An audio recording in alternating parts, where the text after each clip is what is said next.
This episode is sponsored by men's grooming platform Beard Culture London. Check them out for men's grooming tips and inspiration. Stay tuned for their product launch in the near future. Hashtag no beard shall go unnoticed. What's happening? And welcome to another episode of Fan Views. This is episode 3, and today's focus is Newcastle United, and it's a pleasure to be joined by Newcastle Fan TV. If you're new to the channel, please hit the subscribe button and don't forget to hit the notification bell so that you never miss another Views TV video. And when you watch, please hit the like button. The more likes we get, the better it helps us grow on the channel. So we really appreciate it. If you like listening to us on the audio, you can catch us on all the big ones, Spotify, SoundCloud, and now Apple Podcasts. You'll catch us at Views Football Podcast. And if you are listening on Apple, please give us a 5-star review. We'd really appreciate it. We're on all of the social media as well, Twitter, Instagram, and Facebook at Views TV Official. And let me not go on any longer and let's get into today's show. I hope you enjoy.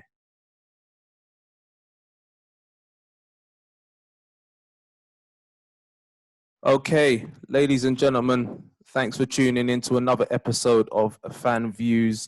Today's focus is Newcastle United, and I'm honoured and pleased to be joined by Lee and Kyle of Newcastle Fan TV.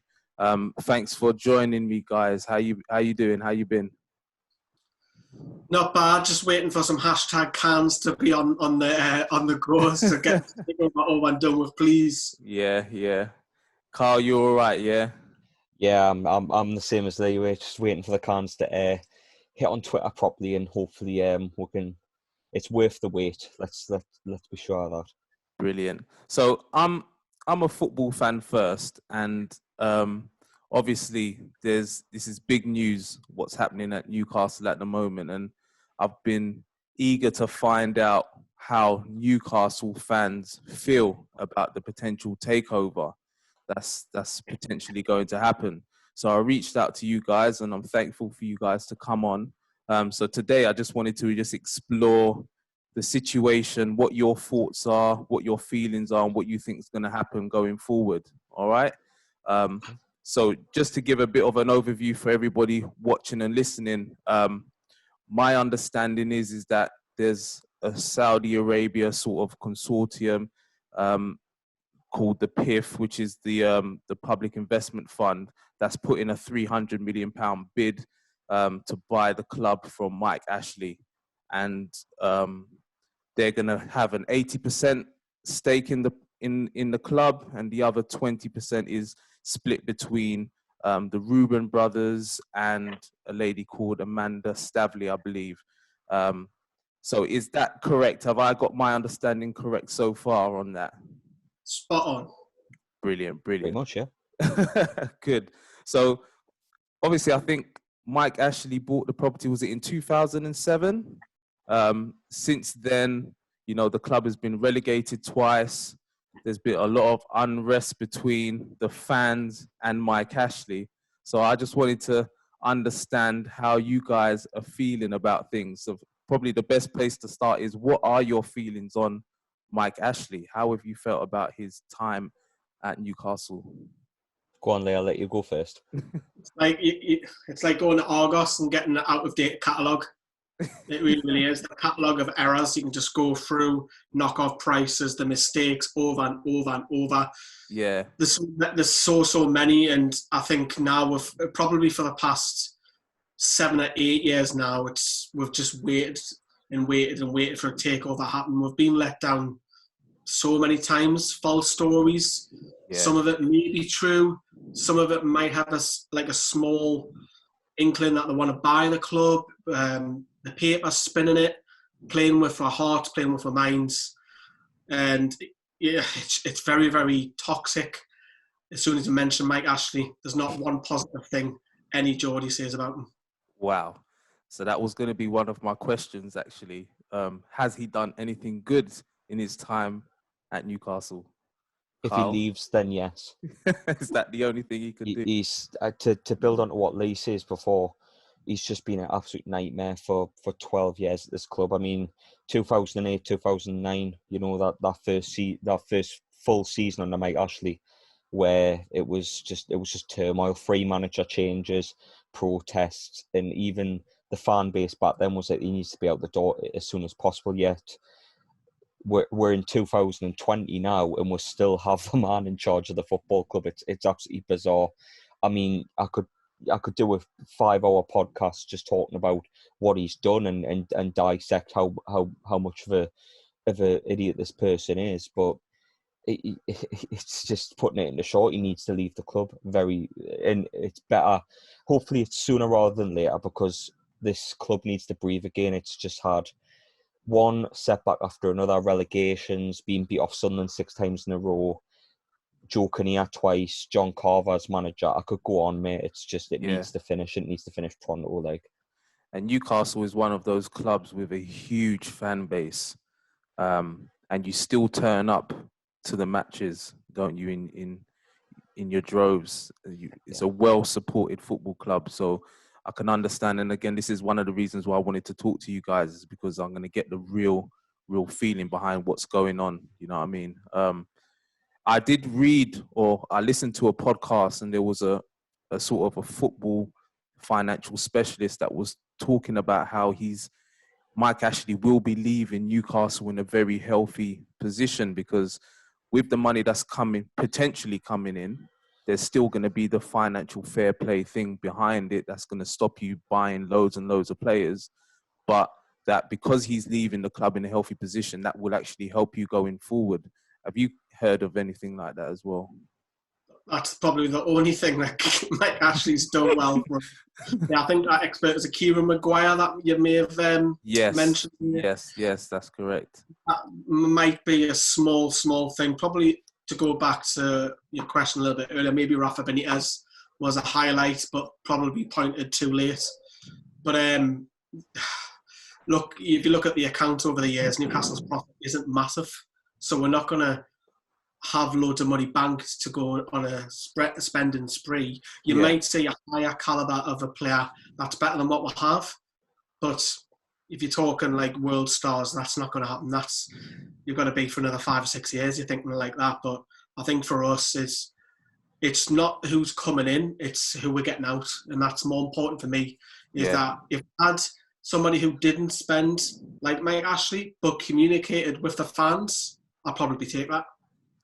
So do you think that is one of the biggest, you've already said that there's loads of things that he's done wrong, but not investing in the football club with regards to transfers, is that a big negative that there's been since his time there? Well, for me, he hasn't invested in people as well. Okay. And you've got to talk to yes, you might say, well, as customers, that's probably what he sees us. Yeah. But not investing in the people, and he doesn't. We've got a one-man board at a massive club like Newcastle, a one-man board, and he used to be an accountant. Yeah. He's running the show. So, look, the amount of things Kyle's already touched upon, and that's just some of the stuff. There's probably a lot of Tip stuff. Of the iceberg. Yeah, there's loads that Mike Ashley's done, and obviously the stadium name change and the treatment of Kevin Keegan, and you can go on. But like I say, for us, is that he's never spoke to the fans. Never's Lee Charney, to be fair, who is the MD at the club. And like for me personally, touch upon the Saudis later, but for me, if I had somebody who communicate with us and just have that bit of dialogue on, like, explain the reasons why your season ticket's gone up. We're not getting explained why there's a 5% then a 10%. We're getting nothing back. If someone wants to say, "Oh, we're putting it up by 5% because we have to pay for, I don't know, say the next signing," cool, I can understand that. We don't get anything. Training grounds being left to rotten. We've got championship clubs halfway down the division, better facilities than Newcastle United, which is a joke. So it's not on. It's not on. I could be so negative all the way through. There's not much positivity you'll get out of me about Mike Ashley. Well, let's talk about the positives then. There is a potential takeover coming. And how did you, Carl, how did you feel when you first heard about the Saudis potentially taking over? Well, to be honest, I just took it as another one of them, mate, because over the past couple of years now, since Mike Ashley put the club up for sale in, I think it was August or September 2017, we've had a couple of people come along and take serious interest in the club, like a Peter Kenyon. He's been interested twice. The BCG group, which was it was national speculation for a couple of weeks, where they said, "Oh, we're going to buy the club and take it forward," and yada yada yada, and that turned out not to happen. So it was just a believe it if I say it kind of thing, and I think a lot of Newcastle fans thought the same, because there's been a lot of myths, a lot of speculation that Mike Ashley just does this as a PR, so he doesn't have to buy players in January, so he doesn't have to buy players in the summer. He can just roll through the media and say, "Oh well, he has a takeover speculation that should divert the attention away from transfers for a couple of weeks, and then everything's hunky dory after that, and everything will blow over," like Keith Bishop would like to say to everybody, one of Ashley's main men, advisors. So for me, it's just it was a case of I believe it when I say it, but now that it's becoming a bit more serious, and obviously we'll touch on the Premier League tests and regulations later on in the podcast, I could imagine, but obviously it's still Mike Ashley. I think it's a case where Newcastle fans are looking for reasons for it to slip up, because it's slipped up so many times already. Do you know what I mean? But my first thought of the Saudi investors were, fingers crossed, but I'll believe it when I say it. It's probably one of those things in life, isn't it, that you don't want to count your chickens until they hatch sort of situation. You don't want to get too excited and be let down at the last minute. Lee, how did you think about things as well? I'm guessing probably similar to Carl, that you've been heard it all before sort of thing. Yeah, we're laughing because it's a common theme. It's like, oh, here we go. It always seems to be a trend where transfer windows coming up. It always seems to be around that time, because it's an excuse for Mike Ashley not to sell, because we'll have a takeover. Yeah. So credit to Amanda Staveley. She has tried 3 times now, just pushing through whatever her personal goals and ambitions of the club. We don't know yet, because we haven't really heard from her as much, but she is trying. So I believe there is a bit of truth behind it. Yeah. For me, I'm more optimistic than I ever have been. It has been 4 to 5 weeks now. My only little concern is, can we now get it over the line? What is it that's really delaying it? Is it being sports? Is it the Premier League piracy? Is it the human rights? We could speculate all night about that, but we need it to happen. Not so much, like I say, for me, again, get Mike Ashley out is number one for me. A Saudi billionaire coming in is fantastic, and we've felt lucky. But to get him out first is more priority for me. Yeah. Do you think the deal will go through then? I know you said you think it's mostly That's more a than big one. Yeah. What's your gut tell you, Carl? Part of me thinks there's something that's going to slip it up because of who the seller is. But if you take a direct view of everything and look over all the information that we've got available to us through documents on the government website, to what reliable journalists like George Colton have said, then you would think it is going to happen. But until I see imminent, until I see takeover completed, I'm not going to get excited about anything, because last year I did build myself a lot for this BCG group taking over the club, with the statements and that they wrote through third parties and whatnot. I don't want to build myself up to be let down again, because of deflation when everything fell through was barbaric, and their fan base turned very toxic for a good couple of months. And I still don't think to an extent we've recovered from that as a fan base, to be honest. Is it just the Premier League due diligence, and as you did mention, being sports, does that seem to be the thing that seems to be holding things up? It seems to be. It's according to George Colgan, everything else is agreed, bar this hindering Premier League test that's 2 to 4 weeks or whenever it is. But with obviously COVID-19 and things like that, I could understand with Project Restart and whatnot, I could expect it to take a little bit longer.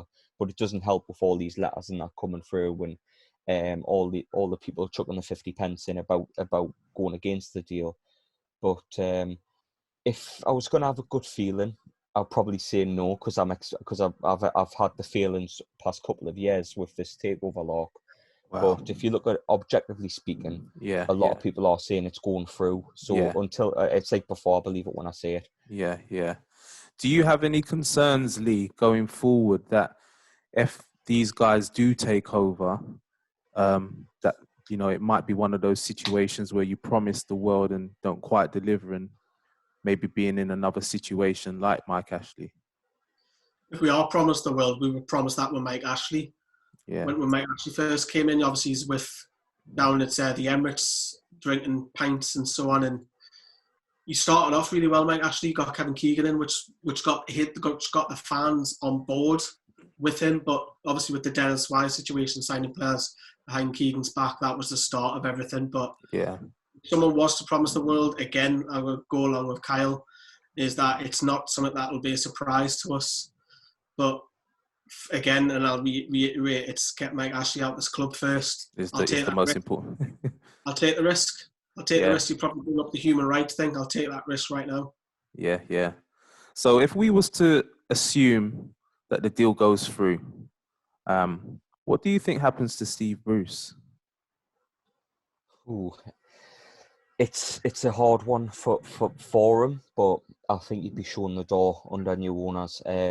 Don't get us wrong. I think this season, despite all the protests and the aftermath of the BCG group takeover falling through, and the negative fan base after that was really hard for him, because he got a very bad reception when he first came through the door. Yeah. And lack of money and things like that as well, and not getting the transfers he wants, because you can see he had control of transfers. I don't think he did at the club. But all that being said, everyone thought would get relegated. Paddy Power, I think, was the major betting company that already paid out on the relegation before the season started. So that being considered, for us to be 13th in the Premier League, I think it's a good achievement. I think he's done what he's came in to do and steadied the ship to an extent. But the thing is with me, if Newcastle do get taken over and become the richest club in the world, I don't think. My question would be: can Steve Bruce take Newcastle to the next level? Because if we become the richest club in the world and these new owners want to take Newcastle to heights of a massive club, for example, Steve Bruce, as harsh as it is to say, because I'm sure he's a lovely bloke and whatnot, and he has time for people, but I just doubt fully that he wouldn't be able to take us to that next level, because even with decent investment at Aston Villa, he couldn't get them higher than mid-table in the Championship. He got sacked.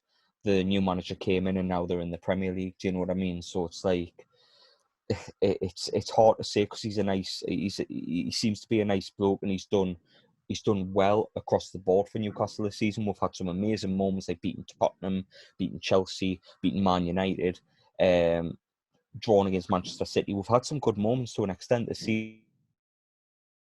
Newcastle want to go to that next level with new ambitions. Steve Bruce would obviously be one of the people that be showing the door, unfortunately.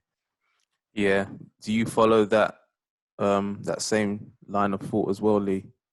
Yeah, I don't think it'll be straight away though. I think he will be given, because of the situation. Season. Yeah, because we're safe now. Well, I say we're safe. One more win, I think that'll be it. From 9 or 10 games, and we're in a lucky position. Whatever happened with COVID-19, Newcastle wouldn't go down if they made it voids. We're safe. Yeah. We've got an FA Cup quarter-final. I know it's Manchester City. That's a tough one, but we'll see on that. I think Bruce will probably be given to the end of the season, because if you're going to, like Kyle says, if you want to move to that next level, a player looks and goes, I'm not playing for Steve Bruce, I'm playing for the money. Yeah. Which, you look at Manchester City again, Mark Hughes was giving us, 18 months? And then when they got rid of Hughes, Manchester City went up level. They got Mancini, and obviously they progressed throughout the years, Pellegrini to Pep Guardiola. I think that would probably be a similar trend. And unfortunately, you would see that change, and you would see higher caliber of coaches to sports scientists, you name it, managers. And then that's the same on the playing field. You'll have a core of 5 or 6 players from the first team that'll stay, quite similar to Jamal Lascelles, Vincent Kompany. They were there before the takeover, captain, and then players are brought in around him. But yeah, I think he will be given the boot, but not straight away. It's sod's law, though, isn't it? That you just got rid of a really, really proven quality manager in Rafa Benitez, and now this is happening because it seems like he will be perfect for the job in a takeover situation. Do you think there's a possibility that he could come back, or is the release clause just going to be too expensive because he's still in his first year? Well, we've spoke about this on Newcastle Fans TV a lot, Lee, whether Benitez would be welcome to come back. And I think between all the lads and between a lot of the fan base, to be honest, we're stuck with two names. It's either Raf Benitez or we'll go with Mauricio Pochettino, who's been linked. But for me, I've backed Rafa from day one, and I've explained this on the channel, but I'll say again, Rafa seems to be more of a safe option in the fact that he knows how to he knows how to set the foundations of a big club, because he's been to your Real Madrids, he's been to top tier clubs with top tier facilities. He knows what that kind of club needs. So you set the foundations, you build a squad up to slowly build up the league throughout the seasons with a good objective plan like Rafa Benitez likes to have, and go from there. And it already makes sense. He's already loved by the fans. He left on terms because of Mike Ashley, and with the love of the club, he inspired the likes of War Flags or Gallagher Flags. He inspired that, and he give the fan base a little bit of hope. He give the fan base a blicker of hope in the darkness. 13 years. That's Mike Ashley. So I think Rafa is a more safer option than Pochettino, and I would love to see Rafa come back on the basis of that. I think if these owners are ambitious, they won't mind paying such a fee to bring him back to the club, if I'm honest. They've got the money, haven't they? What's your thoughts, Lee? Well, Staveley's got a connection with Rafa Benitez when she tried to get into Liverpool. And yes, the dialogue is there. Amanda Staveley does like Rafa. She's a fan of him. Will it happen? I don't know. People on the flip side, I would take Rafa Benitez back. I was devastated. I just remember filming out St. James Park. I didn't know what to say. I really didn't know what to say, and I got laughed at by the Mackhams and everything, which is fair enough. Are they not laughing now, are they? No, definitely not. That was a tough day. That was a tough day, but I think he would come back. You shouldn't. Some people say you shouldn't go back, but he has unfinished business. And I've said this numerous and numerous of times. Liverpool and Newcastle as cities and football fans are so alike, except from Liverpool are successful, we're not. But in terms of the people, in terms of the city, Rafa gets us and we get him. Yeah. Yes, he's very political. He plays the media. We get that. I understand that. But then again, if you look at Pochettino, he's like a new shiny car, and he's like, "Ooh, hello," you know what I mean? He's done what we were, because we used to be bigger than Spurs before Mike Ashley. That's how low Manchester City and Spurs have accelerated way past us. And Pochettino's this like new shiny car, and like, "Ooh, hello, what can he do?" He's obviously proven it at Spurs, where he's gotten to a Champions League final, brought a lot of the youth development in, which we have seriously lacked in our club for the last 15 years. You can talk about the two Longstaffs recently, which is fantastic, and Paul done it 7 or 8 years ago. But apart from that, not really since Andy Carroll. We haven't had many Geordies breaking through, not just breaking through, cementing themselves as first-team players. So Pochettino's got a proven record of showing that at Spurs. He'll blood the youth. So either one of them two will be absolutely fantastic. You can talk about the romantic, bring Kevin Keegan back, bring Alan Shearer back, but I think that ship has sailed, unfortunately. And I think having them as ambassador roles would be the next step. Yeah, I think the focus now has to be trying to progress to the next level. I'm not sure that Shearer or Keegan could do that. But somebody like a Pochettino or Rafa, I personally as well think that Rafa would be the better fit for you. Because as you say, he's been there, he knows the club, and also he didn't really want to leave. It seemed, from just as an outsider looking in, it didn't look like he wanted to leave. And I was even shocked when he decided to join you guys. So I think it's brilliant to have a man like that loves the club and wants to do well. And what great challenge to get Newcastle United back where they should be. You know, as you say, you was a bigger club than your Cities and your Spurs is. What part of the squad do you think needs the immediate attention? What part? I think me and Kyle will both agree on this. First priority is a striker who can score goals. Yes, Yeah, for sure. Spurs, and he has a couple against lower leagues in the FA Cup, but I think a goal scorer. We love a goal scorer up here. You look at Andy Cole, Les Ferdinand, Shearer, Demba Ba recently, Happy Cisse. We love a goal Rondon. scorer. It's So, crazy the players that you've had over the years to what you have now. Iconic players, and I think then if you look at the situation at right back, I think there's a problem there. I really do. I think we've had 4 right backs play there this season, and not one of them can cement themselves as the regular yet. Yeah. And I think when the left back, Danny Rose is here on loan. He doesn't look the same player. Granted, he hasn't played many games. Jetro Williams was sensational for us. Will the club go and get him? So for me, priorities in order: striker, right back, left back, and another winger. You agree, Carl? And just sorting out as well as what Lee says, which I completely agree. Jetro Willems needs to sign. We need a centre forward, right back, etc. But I think overall depth as well, because there's been loads of times this season where we've been like 1-0 down or 2-1 down, and we'll look to a bench for a substitution. And you look at the likes of Christian Atsu, and I know he's a lovely lad and whatnot, but it's not inspiring really. If he's warming up to come on, 10 minutes to go, it's like really. It's like there's no like excitement there. Whereas if we brought in an exciting winger, say we went and got Ryan Fraser or something like that. Yeah. With 10 minutes to go, Miggy Almiron comes off. Ryan Fraser comes on, 10 minutes to go. There you go, a bit of excitement. You'll get at the defender, you'll cause some problems. Something like that. We don't have that. We just don't have that outlet. We don't have that depth. We'll maybe have it at centre back. And it has built well once this season with Everton away. Lejeune coming on and scoring there too.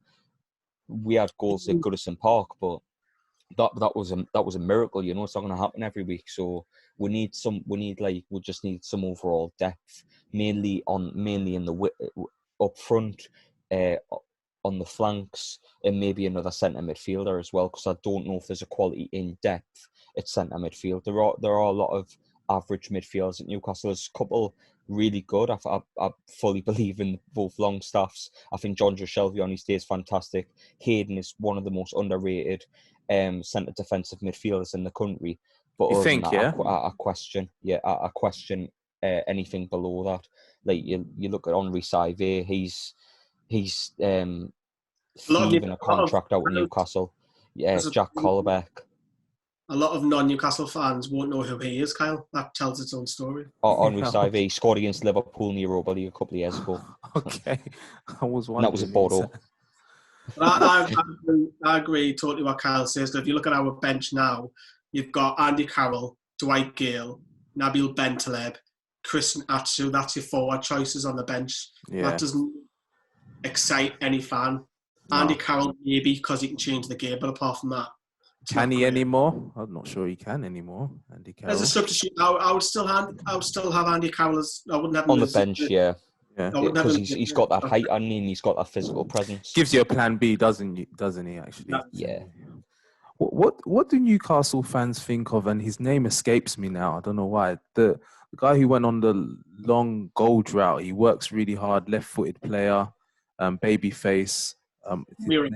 Yes. What do Newcastle fans think of him?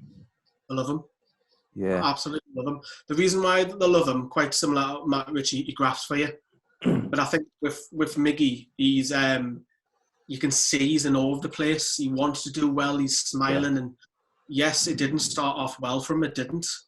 You always think about his debut when he lobbed it over the keeper and hit the post, if that just went in.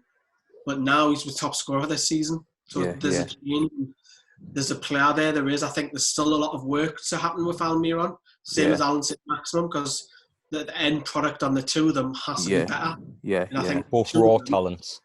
I think the two of them need competition next season, because those type of players will probably have 3 world-class games out of every 10. And a few averages stinkers in there. You need someone that can competition for the two of them. But Miguel Almiron's loved, and Kyle will agree with us on that. Are you sure he will? Absolutely. Brilliant. He's a fantastic player. Even when he wasn't scoring goals, I knew it would happen eventually for him, because of how hard he tries. He gives everything, and plus he's got that bit of quality as well. I know you can run around and and run your socks off for the team, but he's got that bit extra. He runs that extra mile for you, you know. And even when he wasn't scoring goals, he was winning with free kicks that was leading to goals. He got his first assist against Manchester City for, I think it was Willems's goal. But yeah, he's a fantastic player, and even if we get taken over, he wouldn't be leaving. That's for sure. He'd be a part of my core team. I'm a person that thinks that players should be playing with, you know, your quality players. Sometimes they lose their quality or they drop their level because their team is of a lower level, and that they need to be playing with better players. And I think exactly what you're saying, he's shown his quality. Maybe when you do get new players in, you'll then see him get to that next level. Because yeah, I completely agree. You look at Joe Linton. Joe Linton plays for one of the top 4 sides. You get double figures. Yeah, it's true. What's your thoughts on Jonjo Shelvey? I really like Jonjo. He's a really talented player. It's just always been a case of consistency. I know he said in the media recently that he doesn't like this idiot persona that people think of him. And he has cleaned up his act in many a way with his tackling and things like that. He's not stamping on Dele Alli's feet no more, is he? He's improved a lot in that regard. It's just consistency wise, I just don't know if he puts it together. Sometimes he tries too hard, and that really affects his game, because there's some games where you're just so frustrated with him because he's trying to play the long ball, play the Hollywood pass all the time, that sometimes he just needs that calmness where he can just pick his head up, play a simple pass a lot of the time, because we know he's got that in his locker. And I think it hasn't been talked about, but I think it was a pass against Southampton. It was like he didn't know where Dwight Gale was, but it was over the shoulder and he played it like a volley, and Gale ended up one-on-one with a goalkeeper. Now, for Kevin De Bruyne or Bernardo Silva had done that, they would have it on repeat on Sky Sports, and Jeff Stone would be doing cartwheels in that for you. But because it's Jonjo Shelvey, it's not going to happen, is it? So he has got that England tier quality that they talk about. It's just a case of whether he can put it together. Yeah, what's your thoughts, Lee? Because I'm a real big fan of Jonjo Shelvey. I think he's a quality player, but sometimes people tell me that I'm obviously not watching enough Newcastle games because, as Carla said, he's not consistent enough, because I'm thinking he should be playing for England. What's your thoughts?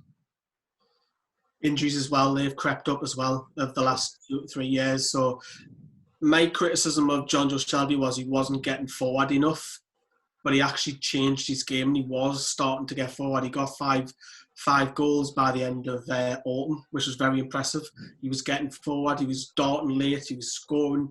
He wasn't just banging them in from 30 yards, he was getting on the edge of the box, he was running in.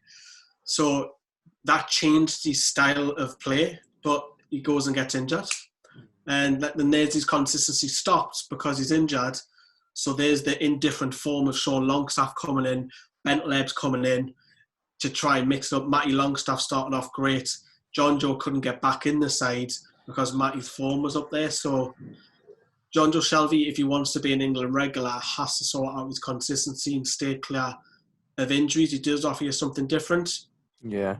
Better than Eric Dyer. Eric Dyer plays there defensive midfield for England. I think Jonjo Shelvey's on another level. Exactly.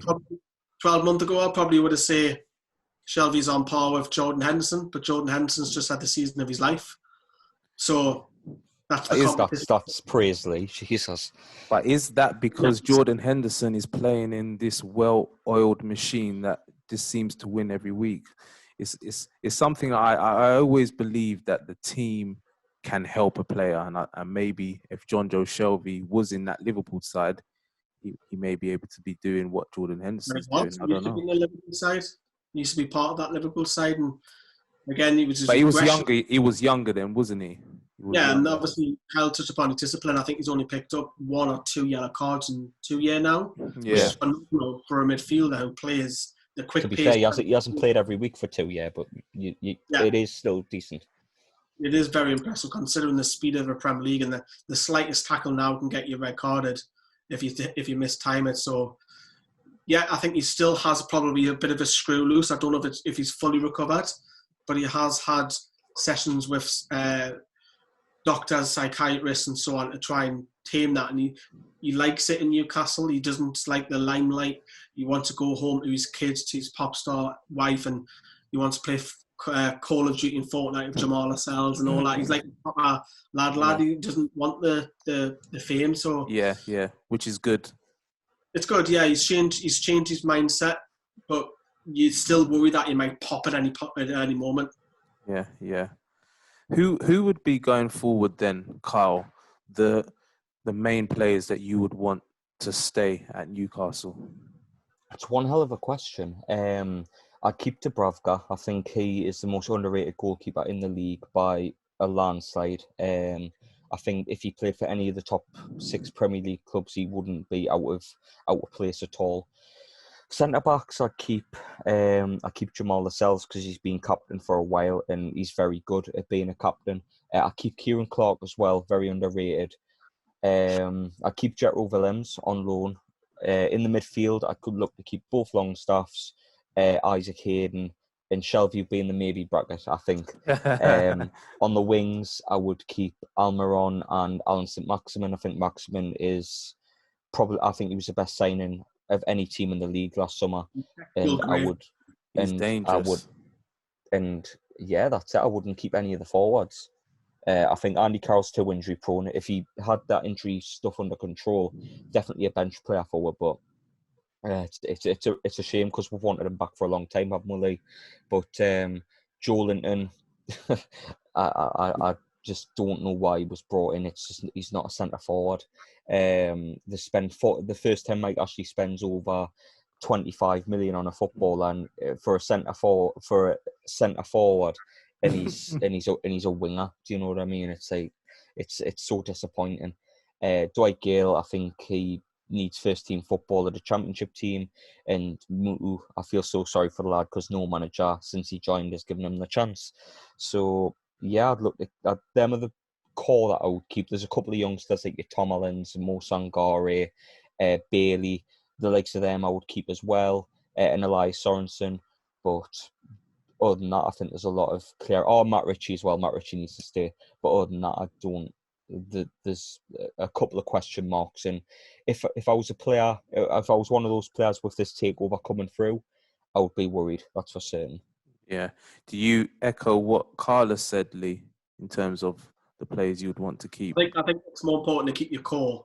Jamal Lascelles is not the best defender on the eye, but what he does for the dressing room, a totally different level. When he was out missing from the dressing room, our form dropped quite dramatically. Yeah. So he's not the greatest on the ball or anything like that, but he's important for the team, for the dressing room, for the unit.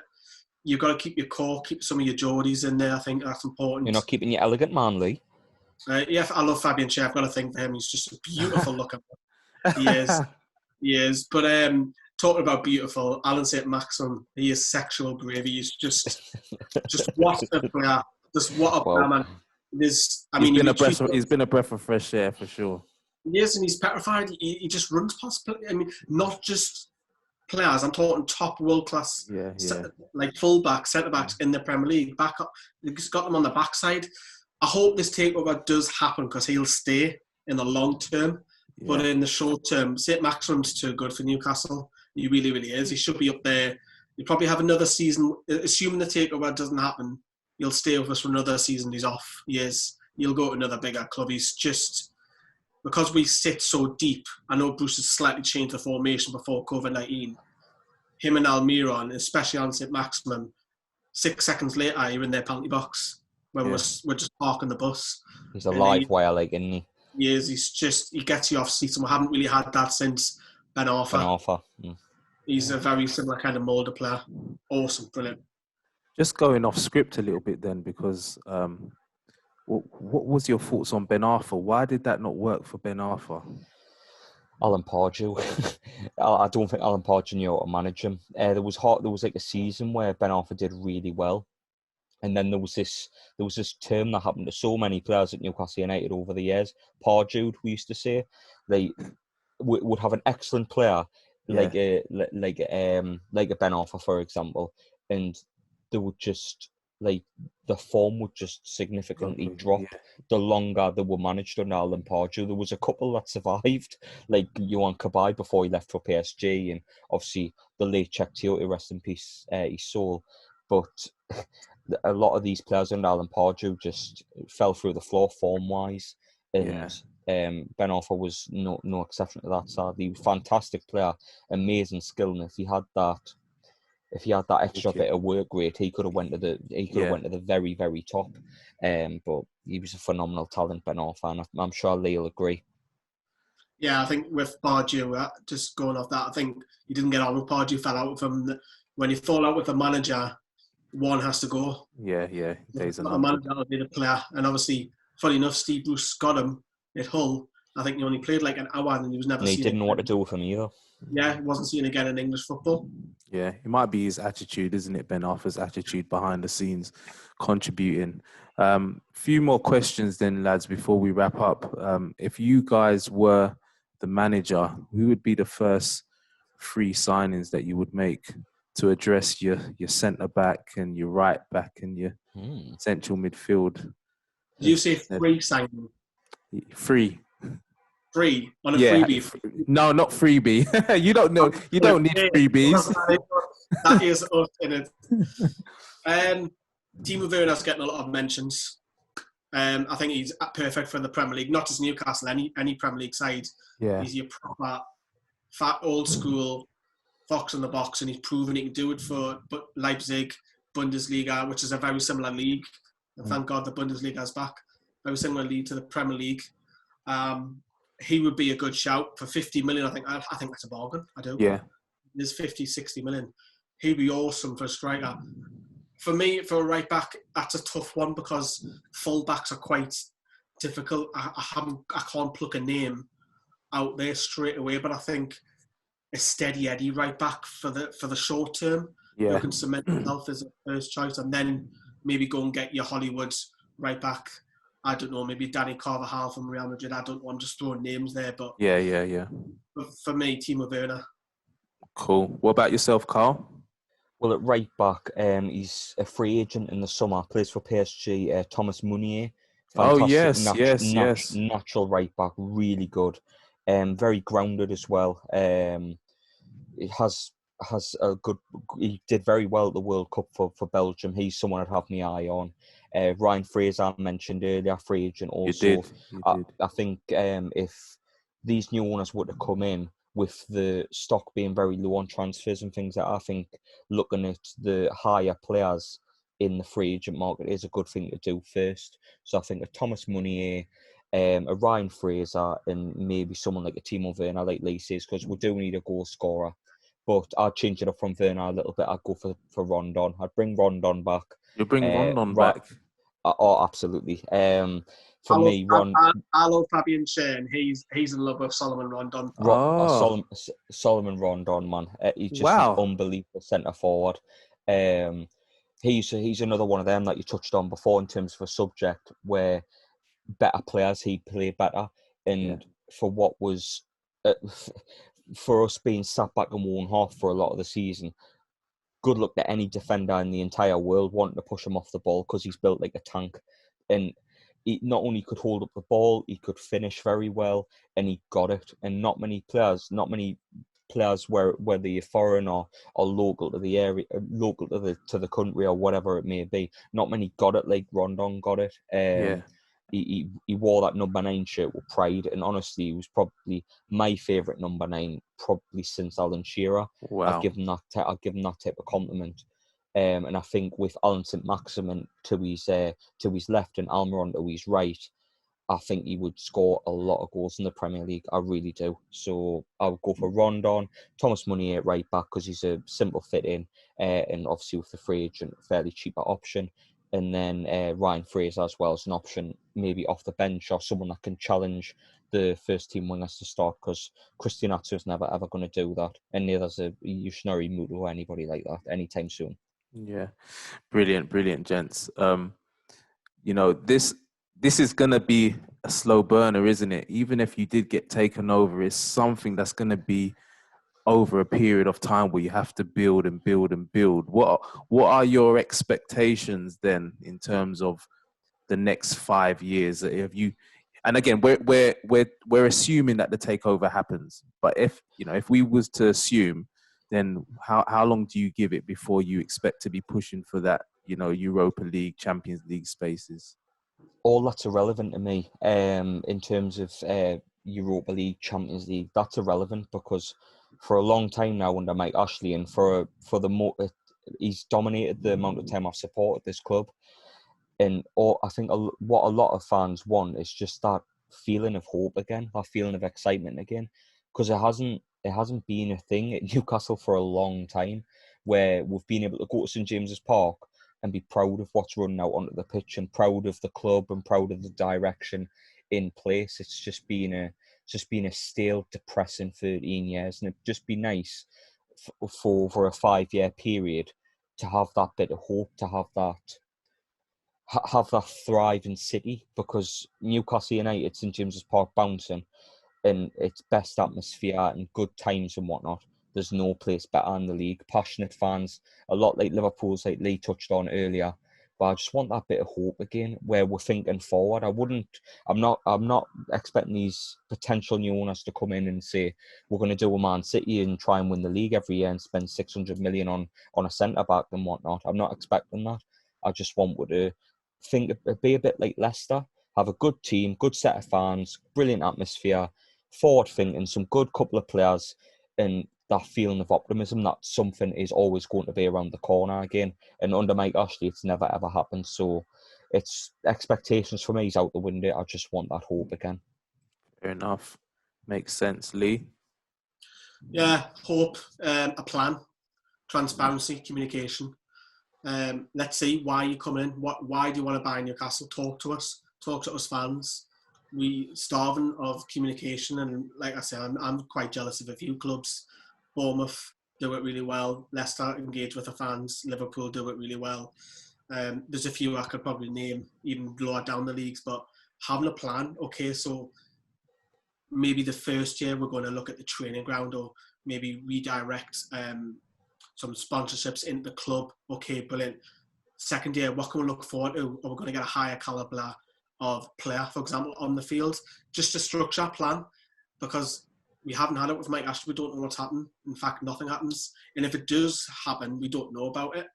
So it's great, yeah, Newcastle haven't won a trophy since 1969, blah, blah, blah.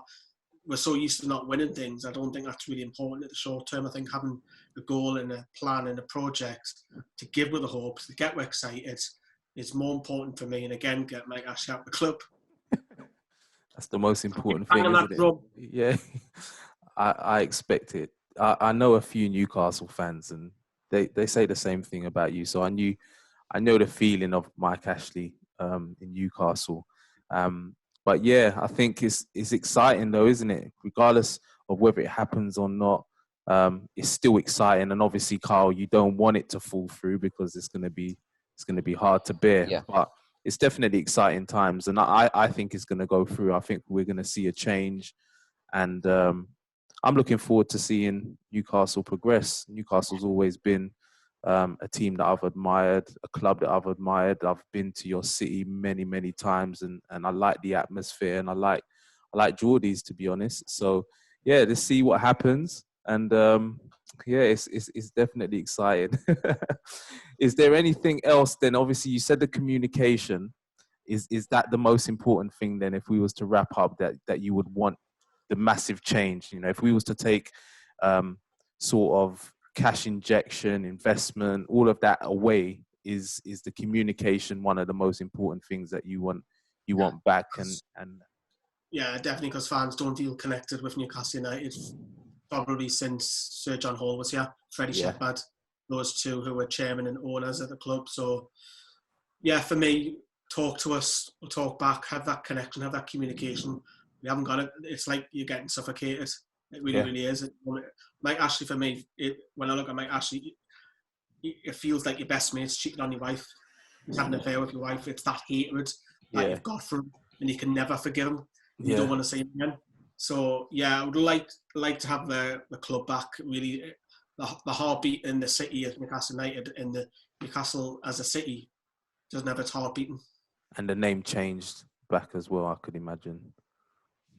Well, it's been St James's Park for a while, but I think that's just a small thing that Mike Ashley did, and that's obviously rifled up a few Newcastle fans, and I say that very politely. Like I say, for me, if even if the stadium name was to be changed again, like the owners were to come in, okay, talk to it. Don't just do it. Yeah. Get your opinion, get a fan's opinion, get some fans in. We need to change the stadium name because of X, Y, and Z.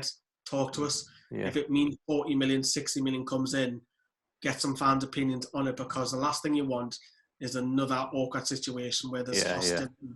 So if it happens, I'm against the stadium name change, but I could understand why. Yeah. Okay, brilliant. Gents, again, I just want to really thank you for coming on. It's been really insightful to get your thoughts and feelings on what's been going on in Newcastle. Carl and Lee from Newcastle Fan TV people, where can they catch you guys? Search for Newcastle Fan TV on social media, YouTube, Google, you'll find it. We're all over the place. Brilliant, brilliant. All right, fantastic. All right, then, ladies and gentlemen, that is the gents from Newcastle Fan TV. Until next time, we're out.